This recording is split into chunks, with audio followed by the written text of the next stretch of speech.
ரொம்ப நன்றிங்க. என் கடமை தான் நான் செஞ்சேன். வரங்க. எங்கடா திருட்டு போல போற பொழப்பாடா, பொழைச்சு போலீங்கடா. இன்னைக்கு என்ன கதி ஆகிற பாரு. பொடி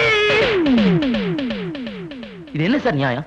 ஒரு திருடனை பிடிச்சு கொடுத்ததுக்காக அவர் அரெஸ்ட் பண்ணி லாக்கப்ல வச்சிருக்கீங்களே, இதான் உங்க நீதியா? அப்ப திருடனுக்கு நீங்க தொட போறீங்களா? என்ன நடந்ததுன்னு அவர்கிட்டயே போய் கேளுங்க. என்ன சார் நடந்தது சொல்லுங்க சார்.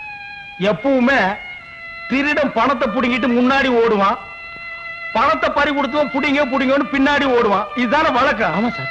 அது நேத்து அப்படியே உள்டாவா மாறி தலைகீழ பணத்துக்கு சொந்தக்கார முன்னாடி ஓட, திருட புடிங்க புடிங்கன்னு பின்னாடி ஓடினானா, நான் பரிதாபப்பட்டு ஓடி போய் அவன் கூட ஸ்டக்கிள் பண்ணி 2 அப்பு வேற விட்டு, மகன் என்னமோ சொல்ல வந்தான், பேச விடாம வாயிலேயே குத்தி பணப்பைய புடிக்கி திருடு கட்டியே கொடுத்த போன்னு சொல்லிட்டேன். இது தப்பா?